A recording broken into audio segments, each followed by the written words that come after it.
近期咧喺餐飲圈入面有一單牽動咗數百萬人嘅官司啊，喺呢個大陸嘅河南省南陽市嘅一處普通嘅住宅小區門口咧，有一間已經安安穩穩經營咗2年嘅重慶小麵夫妻店，佢個店名咧叫遇見小麵啊，係呢個遇啊，呢個遇嘅意思咧就係重慶佢嘅簡稱啊，咁樣咧負責打理呢個鋪頭嘅咧係一位嚟自重慶萬州嘅90後老闆娘，佢同丈夫咧2個人放棄咗屋企嘅嗰啲工作咧，走到外邊，憑借住自己嘅一門手藝，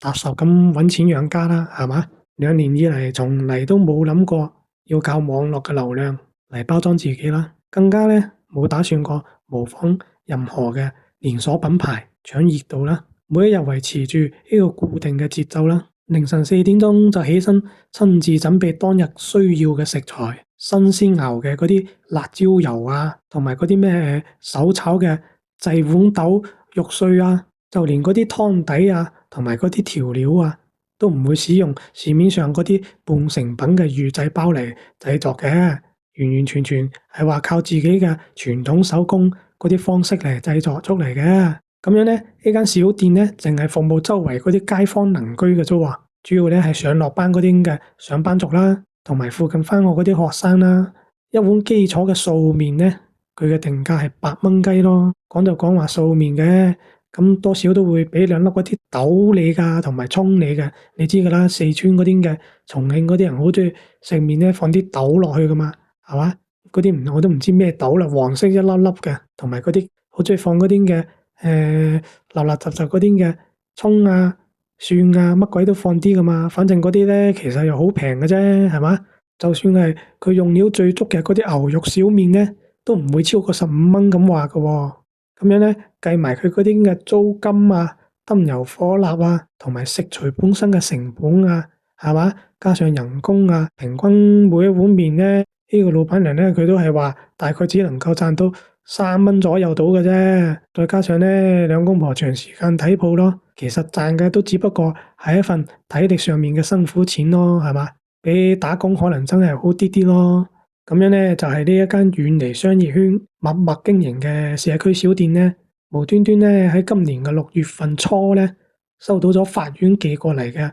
起訴傳票喎，提出控告嘅咧就係已經成功喺香港上市嘅全國連鎖餐飲品牌遇見小麵喎。咁佢呢個遇見小麵同呢個遇見小麵咧就唔一樣嘅。呢個連鎖品牌嘅遇見小麵咧就係遇見個遇咯，而嗰個遇見咧就係重慶嘅簡稱遇咯。咁呢個遇見小麵嘅品牌方咧就認為呢個小店嘅嗰個店名叫遇見小麵，同佢哋嘅註冊商標遇見小麵嘅讀音咧幾乎係一樣嘅，存在一個商標近似侵權嘅問題。唔單止要向呢2公婆要1萬蚊嘅賠償金，仲要求呢間夫妻店咧停止使用呢個招牌。最值得大家留意嘅一點咧，就係喺成個河南省之內咧，遇見小麵呢個品牌咧根本就未喺呢一度開設過任何一間直營店或者加盟店咯。咁亦都意味着雙方咧根本唔存在客源上面嘅競爭。呢2公婆嗰間小店咧，亦都唔會對呢個品牌嘅市場業務咧造成任何嘅影響。但係品牌方嘅法務部咧一直都採用全國批量嘅排查模式嚟檢查咯，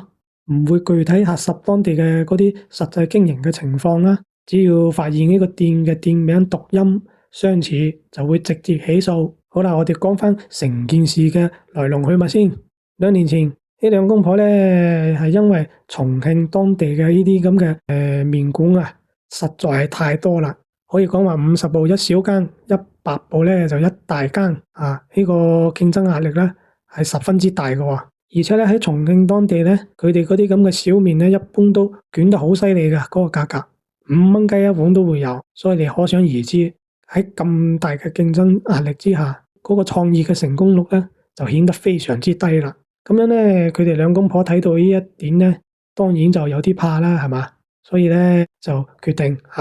去其他省份、其他城市度考察一下先，睇下有冇邊啲地方競爭壓力冇咁大嘅，冇咁多呢啲咁嘅小麵店嘅，而且咧生活成本最好唔好太高嘅。咁樣咧，最後咧，兩公婆咧就終於考察到一個生活成本相對比較低嘅呢個咁嘅河南省南陽市喎。咁樣咧就租低一間小店啦，間店咧就只可以擺幾張台，咁就基本上冇乜空位噶啦。專門咧一心就係想做下啲街坊生意啦。當初咧就改名叫做余見小麵呢個名咧，係因為呢個老闆娘咧佢就係因為咧。余咧係重慶嘅官方地域簡稱咯，呢個老闆娘咧就係想借住呢個店名嚟寄託自己嘅思鄉情咯，代表住遇見家鄉嘅味道咯。當時咧一心忙住門面嘅裝修啊，同埋食材嘅採購啦，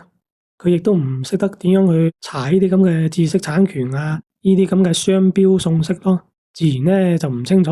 喺遠在外省咧竟然有一個讀音相似嘅上市連鎖品牌咯。喺整整嘅2年經營時間期間咧，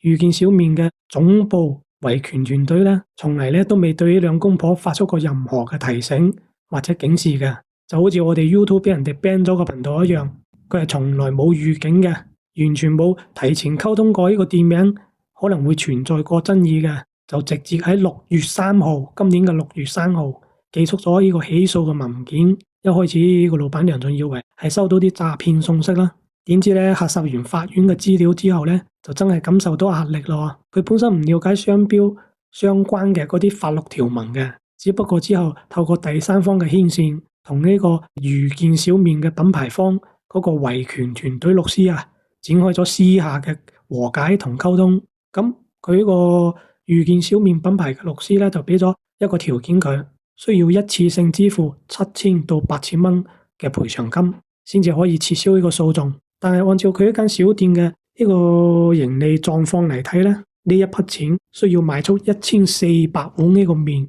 先至可以賺翻呢啲咁嘅利用嚟。咁樣講咧，即係等同於大半個月辛苦經營嘅嗰啲勞動力咧，都白費咗喎。咁兩夫妻咧，當時就真係手足無措啦。本身淨係安安分分想養家，從嚟冇接觸過公司，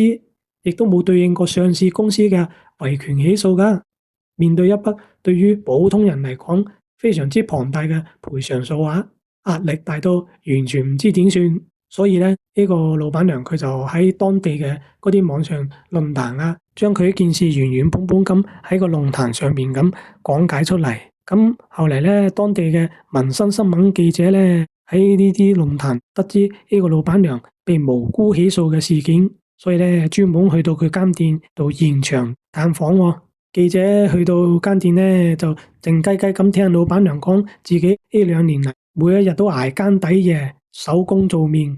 係嘛，薄利多銷嘅創業經過啦，亦都記錄低佢無助同埋無奈啦。而且咧一邊喊一邊就喺度講，咁樣咧呢一段真實樸素，完全唔作假嘅基層創業故事咧，就經過佢當地嘅民生頻道播出之後咧，慢慢咧就開始喺網上擴散開嚟咯。好多嗰啲網友睇完採訪之後咧，都會覺得呢對夫妻老實踏實，用心做小生意嘅喎，完全唔存在任何嘅惡意山寨趁熱度嘅行為嘅喎。偏偏咧，俾一間大型上市嘅公司用商標條例高額起訴啊！大家都覺得呢件事唔係幾公道，於是咧有人不斷咁轉發，有人喺度討論，亦都有人默默咁幫呢間小店發聲喎，令原本一件普通嘅民事維權官司，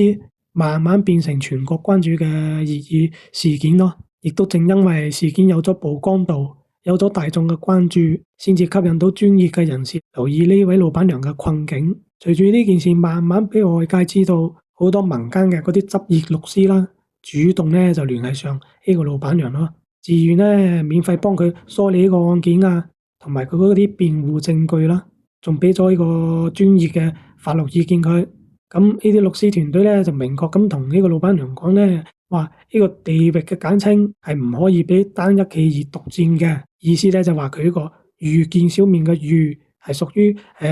重慶嘅一個簡稱嚟嘅，呢個簡稱咧就係屬於地域嘅，唔屬於私人嘅咯，係唔可以攞嚟註冊嘅。咁再加上咧，雙方經營嘅區域性啊，同顧客嘅群體完全係分開嘅。咁你係嘛，喺河南當地根本就冇呢個咁嘅遇見小麵所以咧就唔存在競爭啦，係嘛？咁佢小店嘅主管上咧，亦都係冇意去抄襲佢嘅嗰個思想嘅。法律層面咧，佢嘅勝數都比較高。咁老闆娘一聽就覺得，唉，暫時就冇乜必要更換呢個招牌咯，係嘛？之後咧一直保持觀望嘅狀態咯。但係咧過咗冇幾日咧，事件就開始反轉咯。喺內地嘅社交平台，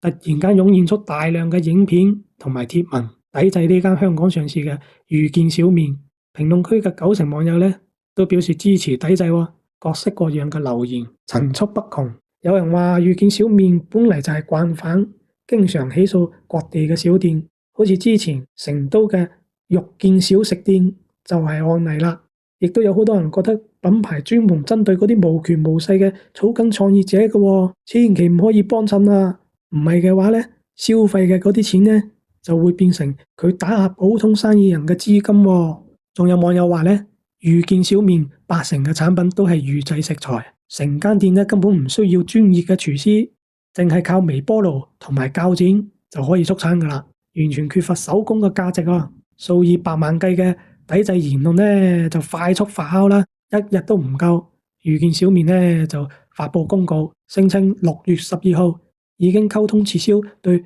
遇見小麵嘅相關訴訟啦，同時表示會反思自己嘅做法啦。佢話自己亦都係由小店做起嘅，明白創業嘅艱辛，語氣咧帶有嗰啲道歉嘅意思。不過咧有律師提醒，公告淨係提到進行溝通撤訴，唔代表已經完全完成法院正式嘅撤銷法律程序。如果手續未辦妥嘅話，品牌係隨時有機會反悔㗎。但係客觀嚟講，一間規模咁大嘅連鎖店願意發表呢份咁嘅聲明，其實都屬於比較罕見嘅。嗱，講完成件事嘅經過之後咧，我哋仲可以順勢咁深入了解一下遇見小麵呢個企業背後嘅實況。呢個品牌嘅母公司全名係叫廣州遇見小麵餐飲股份有限公司，2014年正式註冊成立。主要嘅3位創始人咧，分別係宋琦、蘇玉祥同埋呢個羅燕玲。咁呢個宋琦咧就係東北人嚟嘅，呢個蘇玉祥同埋呢個羅燕玲咧就都係廣東人嚟嘅。咁其中呢個核心嘅主理人咧就係宋琦，佢早年咧曾經喺麥當勞同埋百勝餐飲集團門店咧係做運營嘅，已經積累咗大量嘅現代快餐連鎖化嘅管理經驗。不過咧，佢喺早期咧自己創業過嘅，不過條路就唔係幾順利咯。首先咧開過東北菜館嘅餃子店啊，嗰啲咁嘅嘢咯，跟住咧又開過粵式嘅茶餐廳嘅幾個項目，但係最後都因為各種經營嘅問題，所以咧就蝕本執咗笠咯。後嚟借住重慶小麵逐漸喺全國走紅嘅呢個趨勢啊，就鎖定咗呢個賽道，將傳統依靠師傅手感調味嘅重慶小麵，透過呢個數據量化嘅方式，打造成標準嘅快餐產品，慢慢咧一步一步咁擴張發展。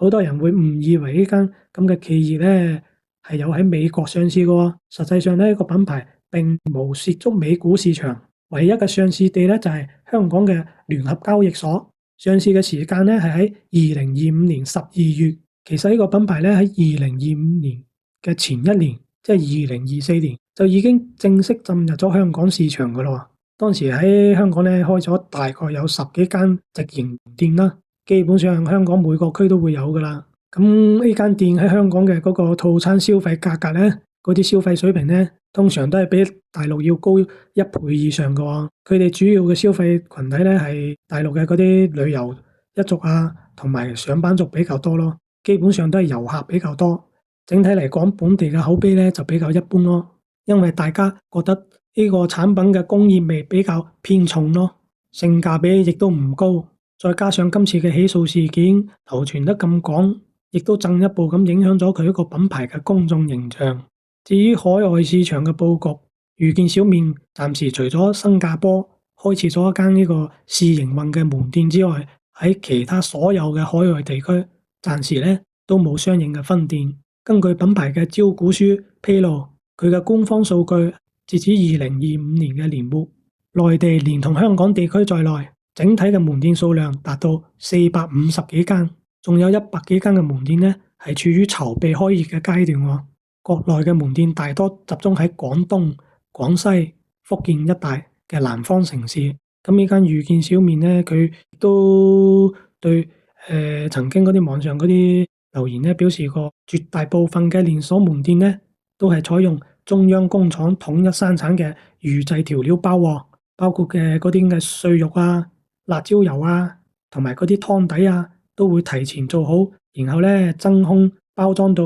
各個門店，送到去各個門店咯。咁樣咧，門店嘅員工淨係需要簡單嘅加熱就可以完成速餐噶啦，根本就唔需要任何嗰啲比較複雜嘅手工製作工序啊。所以咧，各位你哋話呢啲到底係咪預製嘅咧？好啦，咁最後咧我就講講點解呢個遇見小麵呢個大品牌咧突然間會撤銷咗對呢兩公婆嘅訴訟咧？咁我覺得咧主要係源於呢幾點嘅，主要咧係因為嗱，依家佢網上嘅嗰啲輿論壓力咁大係嘛，數以百萬計嘅消費者喺度抵制咁喎係嘛，咁肯定係好嚴重噶咯，你諗下，數以百萬計，一人一督口水都浸死你啦，係咪先？咁第二咧，喺法律層面上咧，其實佢呢個品牌咧，佢嘅勝訴亦都唔係好高嘅啫喎。嗱，點解咧？因為呢個咁嘅河南省南陽市當地咧，根本就冇呢個咁嘅遇見小麵嘅門店喎，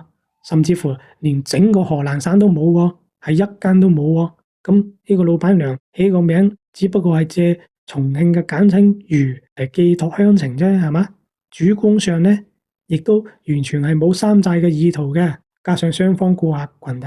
完全唔重疊，所以咧法官大概率唔會認定佢構成一個商標侵權嘅。第三咧，港股嘅資本市場嘅壓力，呢個品牌本身上市之後咧，嗰個股價就已經係接近腰斬噶啦。投資者本嚟就對呢個企業嘅盈利有所懷疑，如果負面嘅嗰個輿論持續喺度發酵嘅咧，會進一步打擊呢個投資者嘅信心，令呢個股價繼續下跌。咁樣咧，上市公司當然就係唔可以承受呢個市值進一步嘅縮水代價啦，係嘛？所以咧，一定會快速撤銷呢個訴訟。好啦，嗱，今期嘅內容又講到呢度啦。如果各位覺得我講得唔錯嘅，咁就 follow 我一下啦。我後續會出更多好嘅影片。